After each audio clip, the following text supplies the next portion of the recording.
Caros irmãos, elevemos o pensamento a Deus, mentalizando boas vibrações.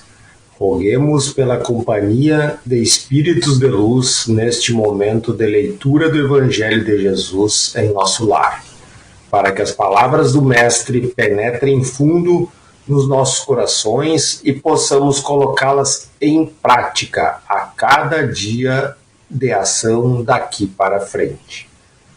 Dando continuidade ao estudo do Evangelho segundo o Espiritismo, no seu capítulo 22, Não separareis o que Deus juntou, faremos a leitura e interpretação dos itens 1 a 4, indissolubilidade do casamento.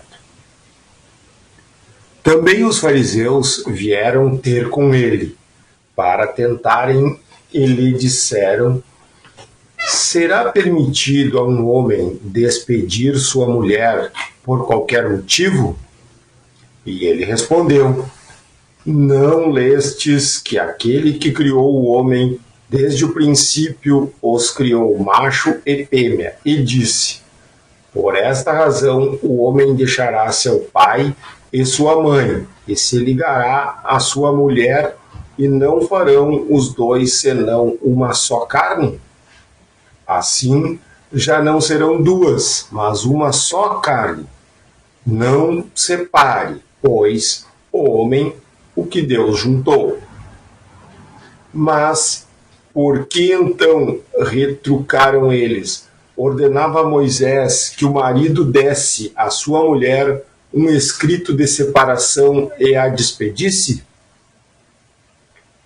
Jesus respondeu: foi por causa da dureza do vosso coração que Moisés permitiu despedisseis vossas mulheres.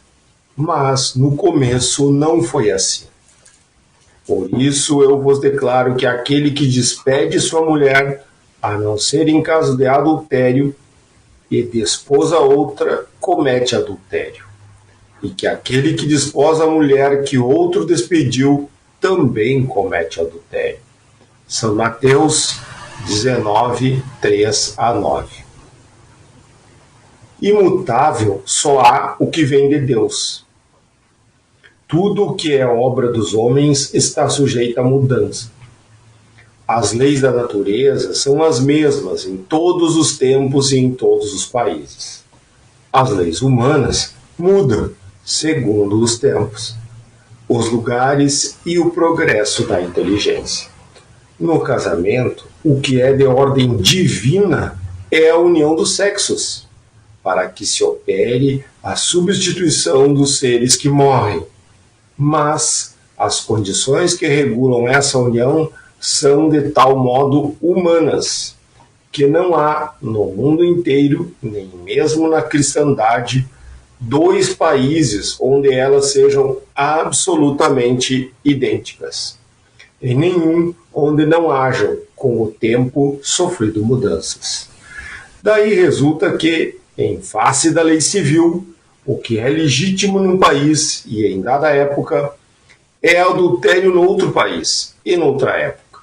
Isso pela razão de que a lei civil tem por fim regular os interesses das famílias, interesses que variam segundo os costumes e as necessidades locais. Assim é, por exemplo, que em certos países o casamento religioso é o único legítimo. Noutros é necessário, além desse, o casamento civil. Noutros, finalmente, este último casamento basta. Mas, na união dos sexos, a parte da lei divina material comum a todos os seres vivos, há outra lei divina, imutável, como todas as leis de Deus, exclusivamente moral. É a lei do amor.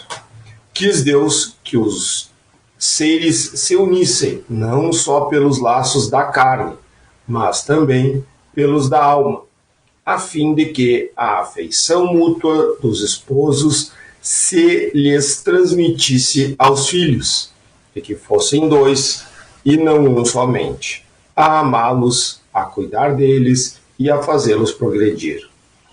Nas condições ordinárias do casamento, a lei de amor é tida em consideração?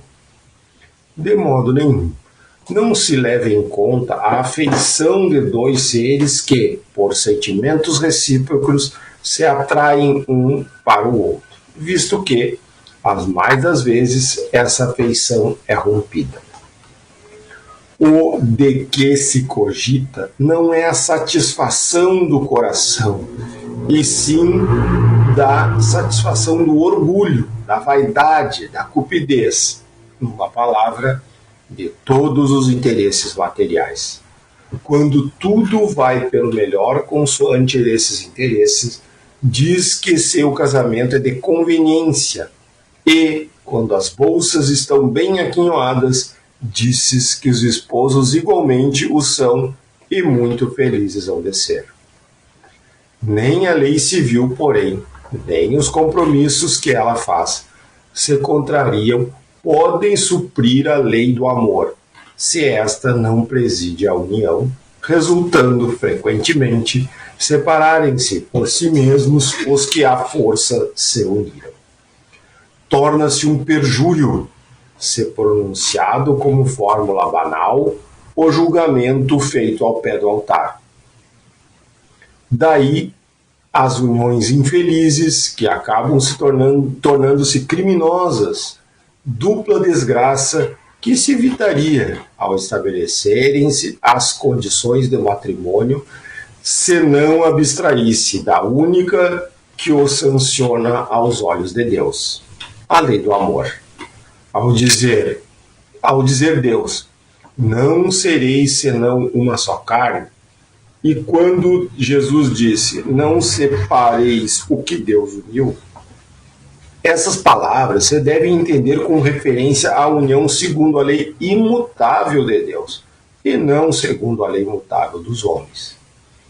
Será então supérflua a lei civil e dever-se-á volver aos casamentos segundo a lei da natureza? Não, de certo. A lei civil tem por fim regular as relações sociais e os interesses das famílias, de acordo com as exigências da civilização. Por isso é útil, necessária, mas variável. Deve ser previdente, porque o homem civilizado não pode viver como selvagem. Nada, entretanto, nada absolutamente se opõe a que ela seja um corolário da lei de Deus. Os obstáculos ao cumprimento da lei divina promanam dos prejuízos e não da lei civil. Esses prejuízos, se bem ainda vivazes, já perderam muito do seu predomínio no seio dos povos esclarecidos. Desaparecerão com o progresso moral que, por fim, abrirá os olhos aos homens para que os males sem conto, as faltas, mesmo os crimes que decorrem das uniões contraídas com vistas unicamente nos interesses materiais. Um dia, perguntar-se-á o que é mais humano, mais caridoso, mais moral, se encadear um ao outro dois seres que não podem viver junto, se restituires a liberdade, se a perspectiva de uma cadeia indissolúvel não aumenta o número de uniões irregulares. Portanto, irmãos, interpretando esses escritos de Kardec, é possível verificar que a doutrina espírita nos mostra o quanto são prejudiciais essas uniões entre as pessoas, baseadas unicamente nos interesses materiais ou nos desejos da carne. E a doutrina reforça a importância de balizarmos todas as nossas decisões numa única lei, na lei maior, a lei do amor. Assim, seguindo esse preceito básico da doutrina espírita, concluímos este momento de oração emanando os melhores pensamentos a todo ser que cruzar o nosso caminho.